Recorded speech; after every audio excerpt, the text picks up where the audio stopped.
스가랴서 세 번째 시간입니다. 하나님 나라의 완성이라는 제목으로 말씀 나누도록 하겠습니다. 스가랴서 6장에는 두 개의 이야기가 들어 있습니다.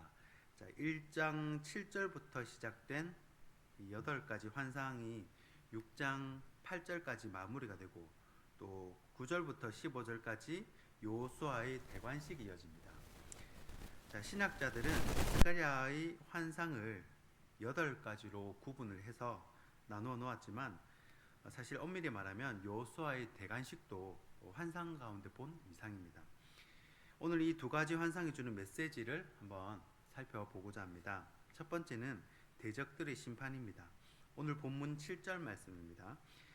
건장한 말은 나가서 땅에 두루 다니고자 하니 그가 이르되 너희는 여기서 나가서 땅에 두루 다니라 하매 곧 땅에 두루 다니더라. 아멘. 자, 1절부터 8절까지는 네 병거 환상인데 스가랴서의 8개 환상 가운데 마지막 환상입니다. 자, 첫 번째, 8번째 18, 27, 36, 45번째 이 환상이 서로 이렇게 짝을 이루는데 이 8번째 환상이 여기 네 병거 환상이잖아요. 그리고 첫 번째 환상이 붉은 말을 탄 사람의 환상이 나옵니다.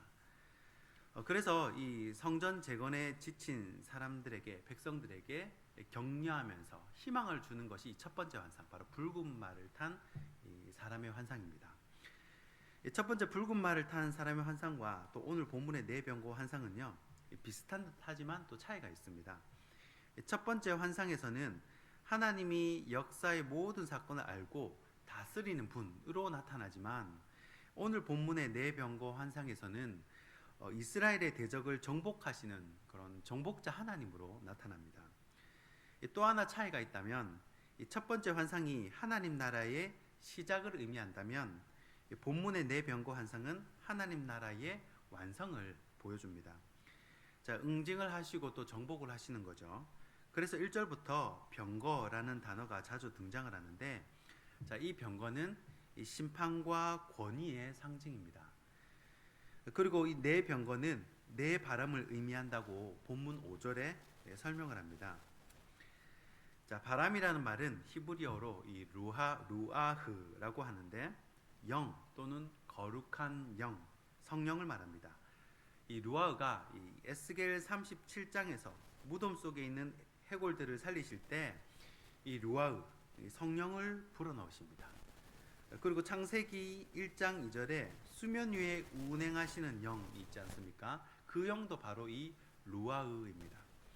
그러니까 내 병거는 바람이기 때문에 세상 어디에도 그 영향력을 다 미칠 수 있다는 거예요. 주석에 보면 동쪽은 사막이라고 되어 있던데, 자, 북쪽은 어디예요? 바벨론이고 또 남쪽은 애굽입니다. 이 북쪽과 남쪽에만 국한되지 않고 모든 나라, 어떤 곳이든 심판이 임한다라는 것입니다. 그래서 7절에 건장한 말이 못 가는 곳이 없고 또 안 가는 곳이 없을 정도로 나가서 두루 다니는 겁니다. 그러면서 이스라엘의 대적들을 정복하시는 거죠. 자, 두 번째 메시지는 메시아의 출현입니다. 오늘 본문 12절 말씀입니다.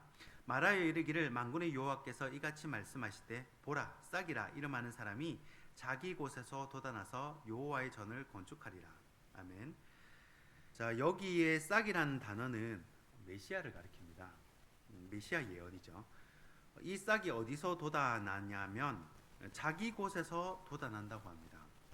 자, 자기 곳이라는 것은 메시아의 언약이 주어진 바로 다윗의 집을 말합니다. 동시에 자기 곳은 비천한 곳을 가리키는 말이기도 합니다. 그래서 메시아는 비천한 곳에서 태어나고 자랄 것을 의미하는 말입니다. 그리고 12절 말미에 보시면 여호와의 전을 건축하리라 그렇게 되어 있죠. 13절에도 여호와의 전을 건축한다는 말이 반복이 됩니다. 자, 그 말은 성전 건축의 의미가 굉장히 중요하다라는 것을 알려주는데, 여기서 성전은 스룹바벨의 성전을 의미하기도 하지만 지금 시대에 이 스가랴가 지금 살고 있는 이 시대에 스룹바벨의 성전을 의미하기도 하지만 궁극적으로는요, 메시아의 몸이 되는 교회를 상징합니다. 요한복음 2장 21절 말씀입니다. 그러나 예수는 성전된 자기 육체를 가리켜 말씀하신 것이라. 예수님이 성전이 되신다는 겁니다. 또 에베소서 1장 23절 말씀입니다. 교회는 그의 몸이니 만물 안에서 만물을 충만하게 하시는 이의 충만함이니라. 아멘. 말이 좀 어려운데 교회는 그리스도의 몸이라는 말입니다. 교회는 그리스도의 몸이고 또 모든 것을 넘치도록 채우시는 분이 계시는 곳이 바로 교회다라는 말입니다. 그래서 오늘 본문 이 15절을 보시면요. 먼데 사람들이 와서 여호와의 전을 건축하리니 이렇게 되어 있죠. 먼데 사람들. 이 먼데 사람들은 이방인을 말하는 것입니다. 먼데 사람이 여호와의 성전을 건축한다는 것은 이방인들이 교회 안에 들어와서 그리스도의 몸의 구성원이 된다는 것을 말하는 것입니다. 에베소서 2장 17절에 보시면요. 또 오셔서 먼데 있는 너희에게 평안을 전하시고 가까운 데 있는 자들에게 평안을 전하셨으니 라고 말씀을 합니다. 자, 이방인들도 메시아로 인한 구원의 잔치에 동참하게 됨을 의미하는 것입니다. 결국 우리를 완전히 구원한 메시아의 출현을 예고한다고 볼 수 있습니다. 자, 요 부분에 9절부터 15절까지 요 부분의 장제목은요. 면류관을 여호수아의 머리에 씌우다 이렇게 되어 있습니다.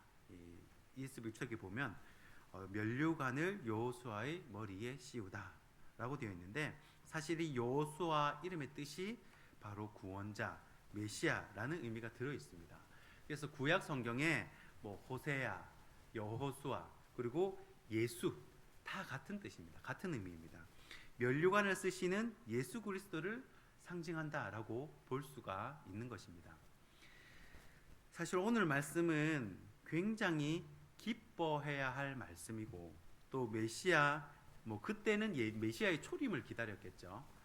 그런데 우리는 초림은 이미 오셨고 이제 재림을 기다리는 초림과 재림 사이에 우리가 살고 있는데 사실 그런 이 재림의 소망을 갖게 하는 그런 말씀입니다. 자, 그런데 사실 유다의 현실은 아직까지 국가의 그런 구색을 갖춘 것도 아니고 또 삶은 여전히 팍팍하기만 합니다.